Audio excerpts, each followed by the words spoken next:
Hello, dear friends, and welcome to Spirit Reports of Life After Life. We're basing our study on Allan Kardec's Heaven and Hell. It is the second part of Heaven and Hell, where we are gifted with many spirit reports. These are real life accounts of spirits who've come before us.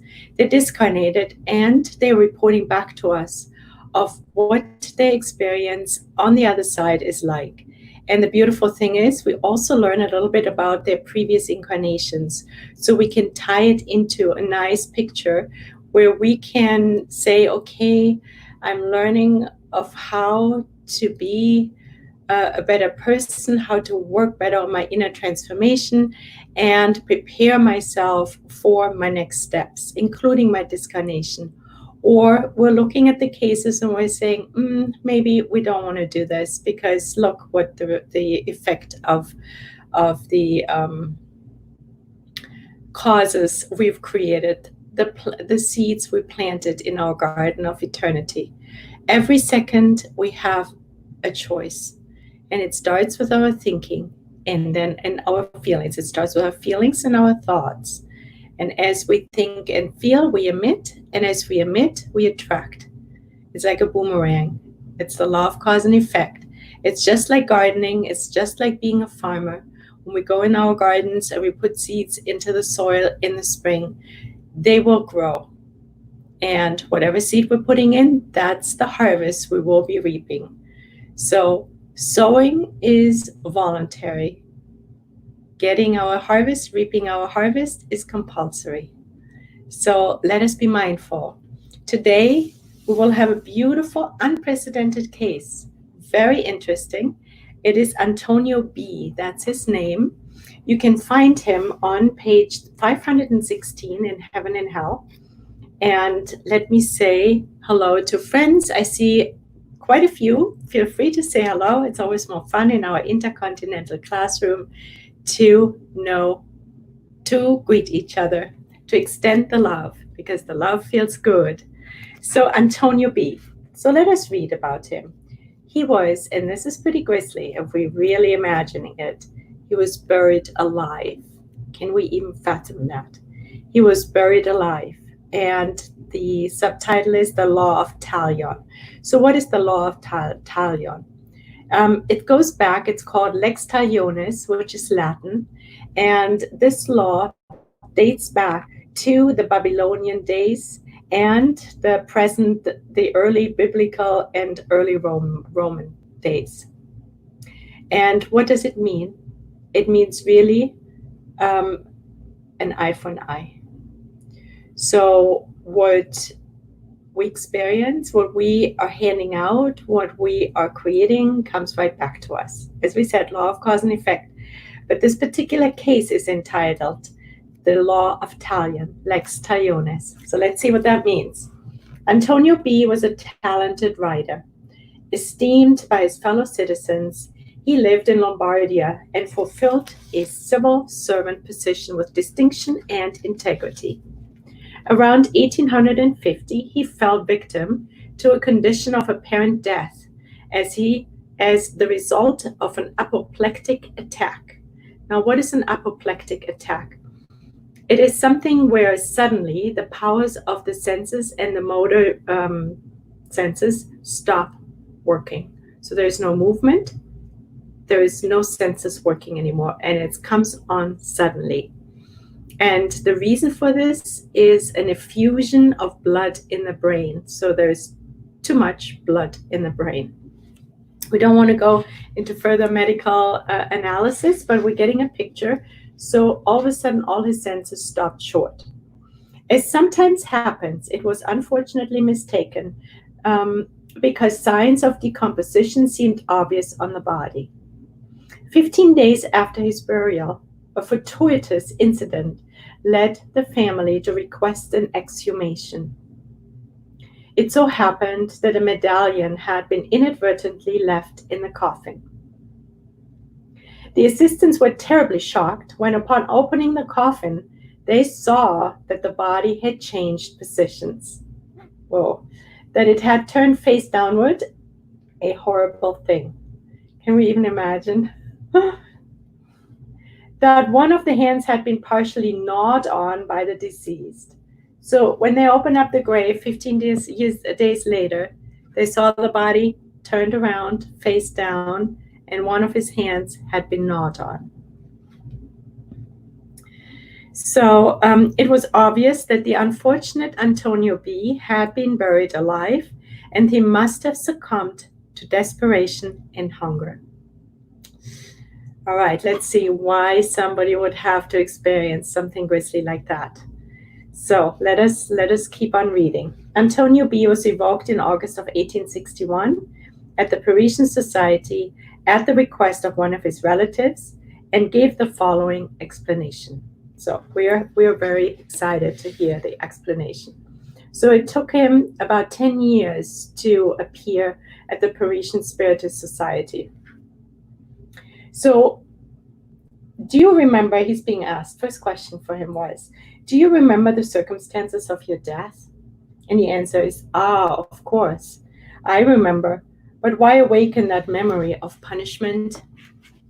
So let us remember, these books were written about 150 years ago, and the word punishment was used, had a different meaning than today. Today, we see it more as a consequence, an effect of a cause. So let us replace that word punishment if we have an issue with it, because we know there is no punishing God. There's only love and justice. So let us rephrase it with effect. And I may say punishment again, but so we all know that that's not maybe the best word choice. Next question for him is it correct that you were buried alive by mistake? That is the way it must have been, since apparent death displays all the characteristics of real death. I had lost nearly all my blood, but no one is to blame for an incident foreseen before my death, for my birth. So he's sounding quite forgiving. So he's not an angry spirit who says, oh yeah, my gosh, how dare you? He displays understanding. So that is an interesting something to note for us. We would like to know if you're happy, he's being asked, for you left behind the reputation of an honest man. And he answers, thank you very much. I know that you have prayed for me. I will try to answer, but if I fail, one of you guides will help me out. So the next thing we're noticing is he is cooperative. He wants to help. He wants to share his story. And we're so grateful he did, because just imagine how many of us have learned from his particular story. What a beautiful service the Spirit is providing. So the next question for him is, could you describe the sensations you experienced during that horrible moment? And for those of you who have entered now, he was buried alive. So he was found 15 days after his discarnation in his grave with his hand gnawed on and his body turned around. So could you describe the sensations he's being asked? And he says, oh, what a grievous trial. He calls it a trial. Feeling yourself confined between four boards and not being able to turn around or move, ! Not being able to scream, your voice no longer able to resound in an environment deprived of air. We may just remember, or we may imagine it's just a tiny, tiny speck of it when we're in dreams and something horrific is happening and we want to scream and we can't, right? Oh, what torture is that of a misfortune, being who vainly struggle, what torture is that of a misfortunate being who vainly struggles to breathe in an atmosphere depleted of air. Alas, I was like someone condemned to a furnace, only without the heat. Oh, I wish such tortures on no one. No, I wish no one on end.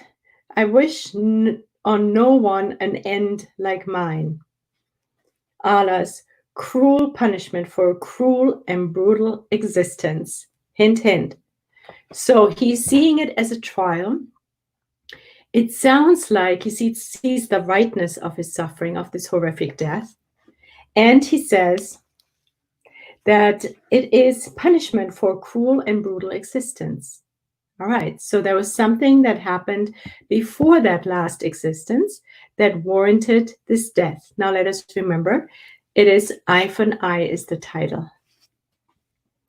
Don't ask me what I thought, but I plunged into the past and caught a vague glimpse of the future. Next question. You said cruel punishment for a brutal existence. However, your reputation intact even today would not lead anyone to assume such a thing. Could you explain it to us, please? So what happened is he lived a very good existence in that life that led up to this cruel death. So he was very much revered, and nobody could understand why he would so-called deserve an end like that. And this is all very important for us to note, because aren't we very prone to judging other people's lives? It may be the good aspects of their lives, because maybe we're envious, and or the torturous aspects of others' lives. They are a form of death. But tonight, we're being invited to see that our judgments are misplaced, and that we're invited to revisit our aptitude, our preference to jumping to conclusions, to jumping to judgments. And these judgments don't serve our own selves, because if we give judgment, we judge our own selves. We're always the first recipient of any thought or feeling. And we are not supporting the greater good, because judgments have a lower vibration on the scale of vibrations and are not linking us to God, because who is the only judge in this universe?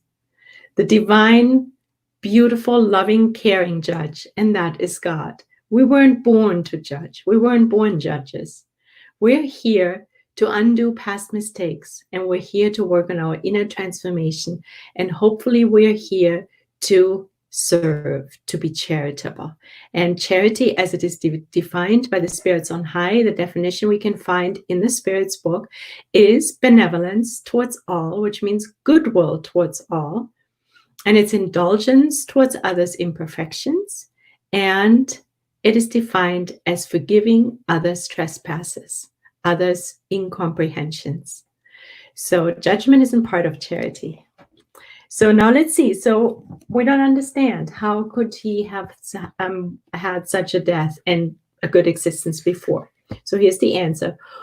What is the duration of one lifetime in light of eternity? Aha. Let's see. Of course, I sought to act rightly during my latest incarnation, but I had accepted such an epilogue before I re-entered humanity. So in other words, yes, he lived a good existence. He must have been a good citizen. He must have been acceptable in his choices that he made before God in his latest incarnation. But he accepted this form of death. And let's see why. Why question me about the previous past, grievous past, which only I and the good spirits sent by the Lord know about? We would like to know. Well, if you must know, I walled up a woman, my wife, alive in a cellar. Wow. So here it is. Here's the explanation, and here's our lesson for us. So in a previous, the incarnation before the last, he did exactly that to another human being. He walled off his wife in the cellar, in the basement. So she died of the same death that he agreed to die of in this last incarnation. And what is interesting for us is, again, we're going back to the judgment. If we see someone dying of a grisly death, instead of pleading with God and saying how unjust God is and how can that be, and this person was such a good citizen and such a good person, we don't know.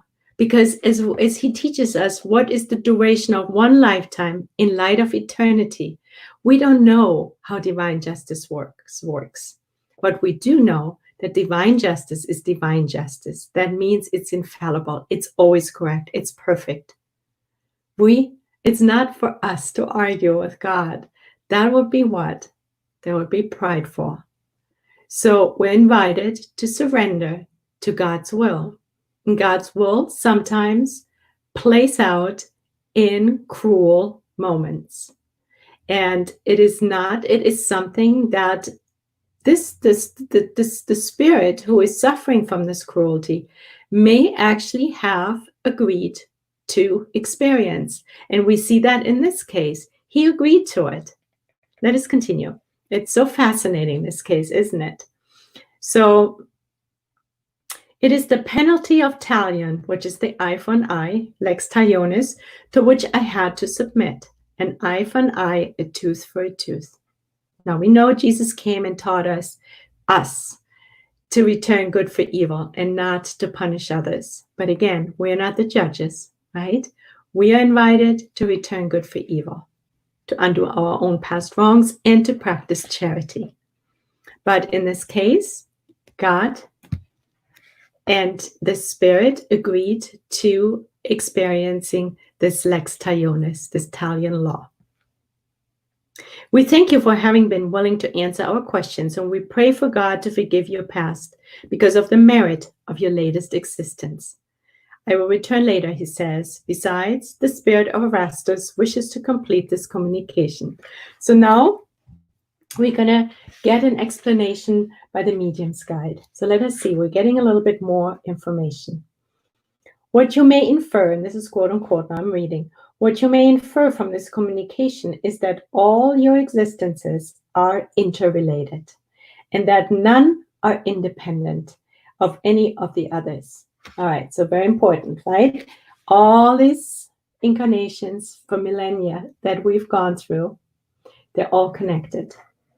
And whatever seed we planted in the past may yield a harvest at some point. We don't know when. That's up to God. There we surrender to God's will. But we, for our own lives, as well as observing the lives of others, are invited, thanks to this story, to not judge, to give up judgment. This is God's work. It's not ours. It's not our job to judge. Let us open our minds and hearts to the truth that we have no idea what the spirit who experiences the suffering, in this case, Antonio, who was buried alive, experienced in the past. What did he do that warranted this death? We have no idea. But we need to have faith that God knows what he's doing. I'm saying he. It's not he. God knows what God is doing. So this is the main message tonight, to really observe our humility. Where are we at in accepting the atrocities that are happening in this world without jumping to judgments, condemnations, making others wrong, even getting upset with God? Tonight we're invited to relinquish that. Doesn't that feel good? That's a burden we don't have to carry. It's not our cross to carry. Thank God. Thank God we don't have to be the judges, right? So the concerns, the tribulations, as well as the great sufferings that afflict humans. So again, the concerns, the tribulations, as well as the great sufferings that afflict humans are always the consequences of a previous criminal or ill-employed life. He says always. This guide, this spirit says always. So when we see atrocities, there is something, there's a rightness about it, because it links that spirit to something that they had done previously, which led them to be prone or open, that allows them to have this experience.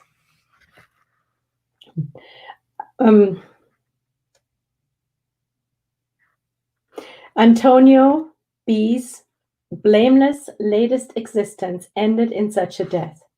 He had a blameless latest existence. And then we look around, right? And then we see people Exactly like Antonio. They led the perfect life. And then they die of some horrible situation. Now, we've learned not to judge. And then we see people who we judge as being criminal, and we don't see the punishment that we think they should get in the moment. But again, it's not our job to judge. It's up to God. Let us relax. It's between them and God. It's not for us to take care of.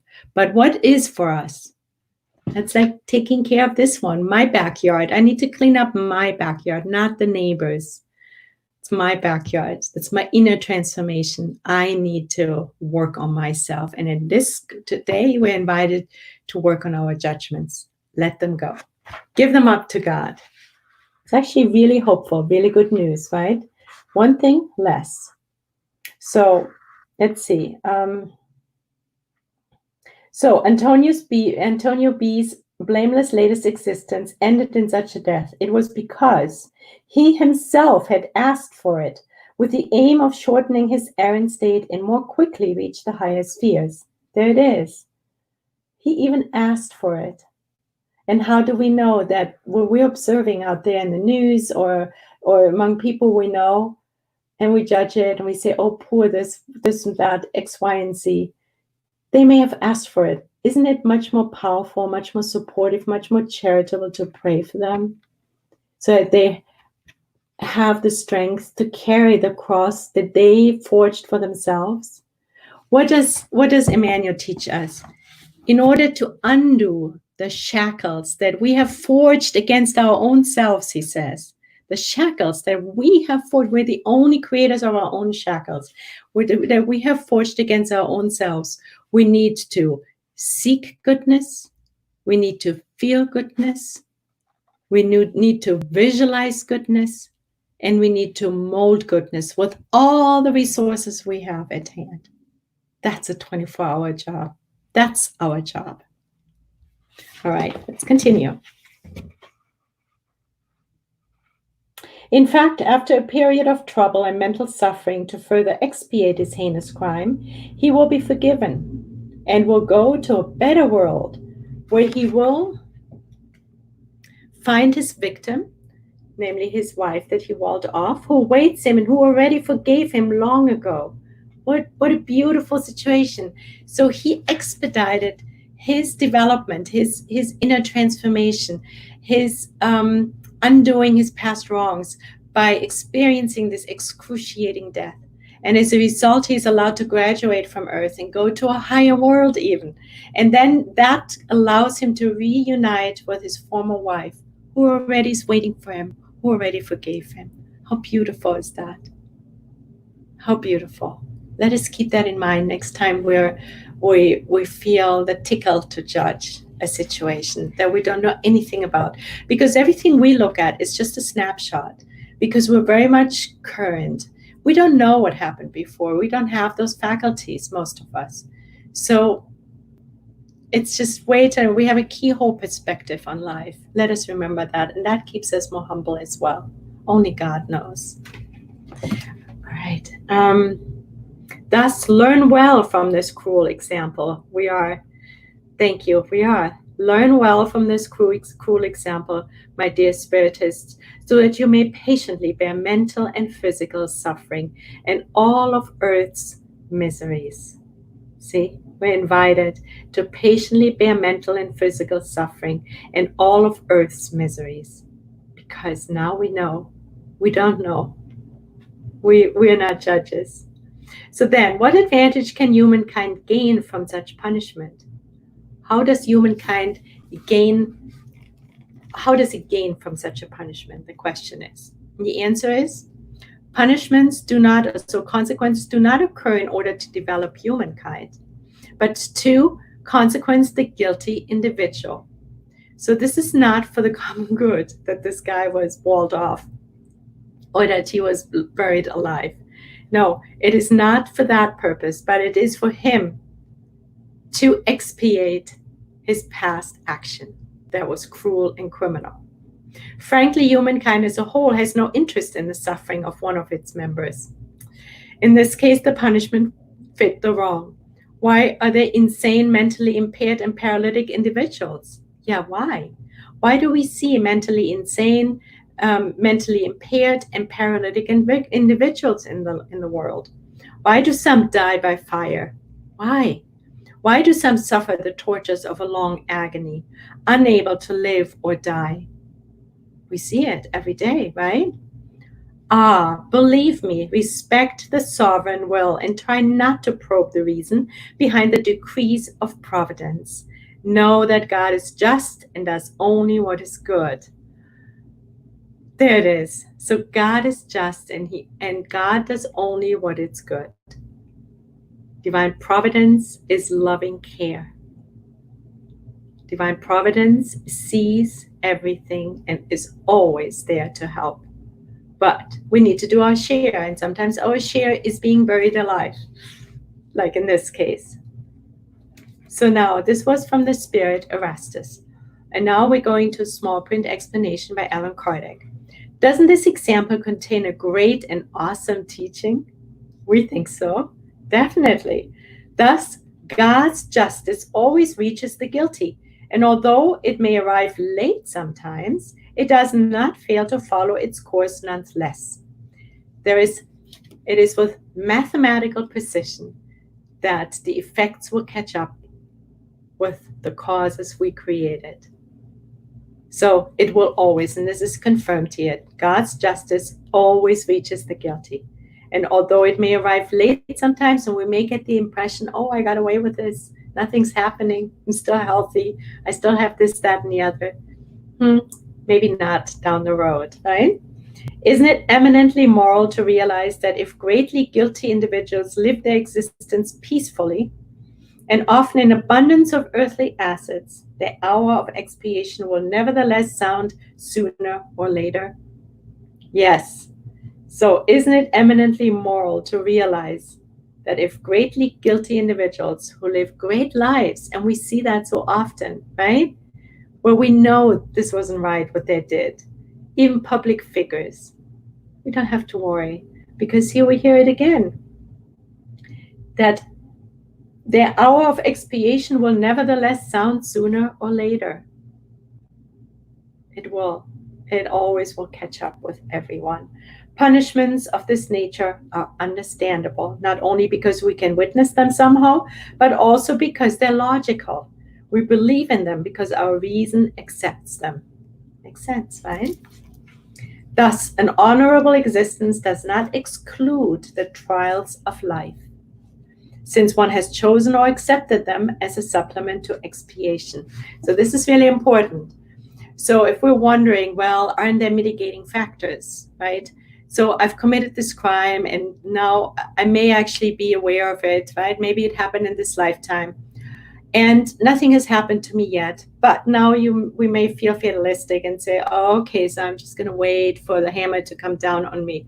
No, we're learning here that doing the good, living a good existence, and living a good existence means working on our inner transformation, which inevitably leads us to becoming more charitable, to study and to serve. Those are the two wings of the human being, of us, that need to be strengthened equally, because a bird can only fly when the two wings are equally strongly developed.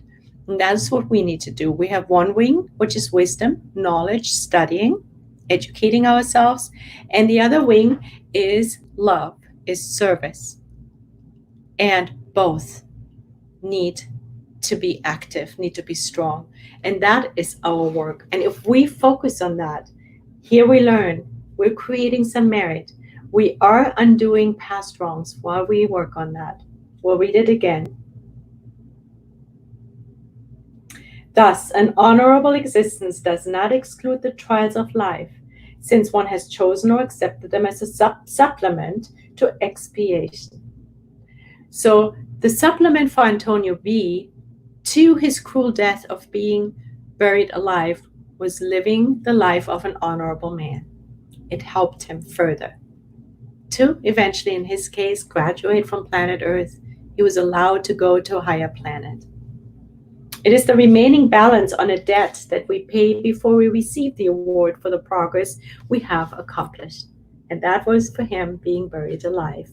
If we consider how frequent acts of barbarity were in days gone by, but which shock us so much nowadays, pause for a moment. In 2,000 years ago, 50 years later, during Jesus's time, shortly after Jesus's time, enduring, and we see it actually how Jesus was murdered, how cruel. And the early Christians, they were pulled apart by lions, by wild animals in the Colosseums, in those big arenas, with the masses roaring, wanting blood, wanting these heinous crimes committed. It's barbaric. And then when we read 50 years later and 2,000 years ago, how the Romans just poisoned anyone who was in their way and they didn't like and they didn't want to get out of their lives, they would just poison them. There was no immediate consequence by the human law. Very barbaric. So these are just some examples. So what he's saying, if we consider how frequent acts of barbarity were in days gone by, even among the highest and most enlightened classes, how many murders were committed in those times when the lives of others were disregarded and when the weak were unscrupulously crushed by the powerful, then we will understand that among our contemporaries there must be those who have cleansed their past. One will no longer wonder at the considerable number of persons who succumb as victims of isolated accidents or general catastrophes. The despotism, fanaticism, ignorance, and prejudice of the Middle Ages and of the times that followed bequeathed to future generations an immense debt that has not yet been liquidated.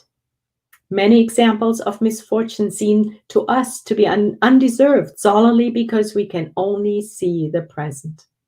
So here, this is it, friends. This is our summary for the day. Since we have this myopic view of reality, the keyhole perspective on life, all we see is the present. We totally blank out our own past lives because we don't know them. Most of us don't even know what we've done. And we don't look at the collective debt either, because he's alluding to the fact that there's catastrophes that people succumb to these days. They may be natural catastrophes. They may be plane crashes. They may be, there's so many different aspects where people die in groups and one wonders why they have to go through this. Well, here we're learning that they may have been part of a barbaric group in the past. The Middle Ages are not that far away. So we're still expiating, according to these accounts, heinous crimes that were committed in the Middle Ages. And so it makes sense, right? So what is the summary? What are we taking away from today's case? Our dear friend Antonio, who thankfully came through and helped us understand a very important aspect, and that is to not judge. We don't have the means, we don't have the faculties, we don't know, because we are too limited. Our perspective is too limited. We're not gods. What we need to do, we're here to expiate our past wrongs, which means we're here to do the good always. We're here to educate ourselves and to love, to be of service.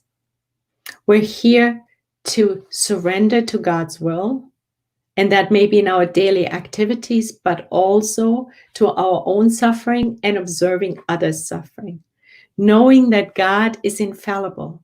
He is infinitely just, loving, and caring.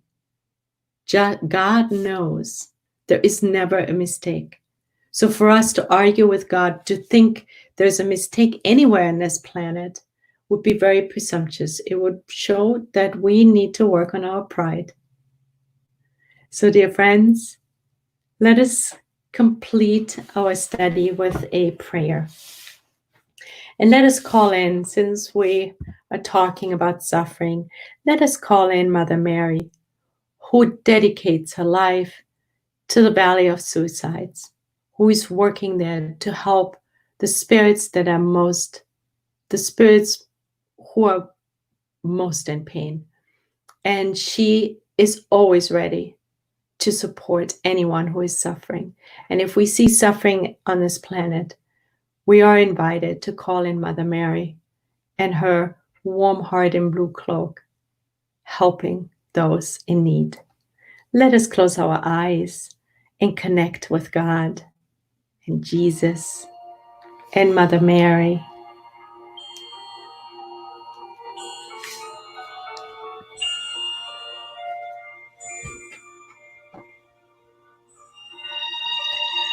Dear God, dear Jesus, our guide and model, Mother Mary, the mother of all mothers, we thank you for allowing for us to meet tonight. And thank Antonio and the Parisian Spiritist Society and Allan Kardec and the mediums, the Spirit Erastus, for helping us understand the importance of rather examining the plank in our own eyes than focusing on the speck in others, to always be merciful and to work on our inner transformation so we become more goodwill, more indulgent, and more forgiving, so that we will focus on educating ourselves to understand the bigger picture, like tonight, thanks to Antonio reporting back to us, to surrender our will to God's will and never to never judge anyone, no matter what, how big or small the situation may be, as we don't know. We don't know what others are thinking and feeling. We don't know what their past was like. But one thing we know, God is always right. God is just, and God is love. And with this, and so much gratitude also to Kardec Radio and the mentors of Kardec Radio, the mentors of this group and our own mentors, who are always aligned with God's love and justice. We're closing tonight's radio program, and so be it. Dear friends, thank you so much for joining Mark and Nora Bazil and Luke and Parry and Victoria. And there is more, but I don't see you. Thank you so much. And so God willing, we will see you again in a week, same time, same place, with a new case from heaven and hell. God bless you, friends.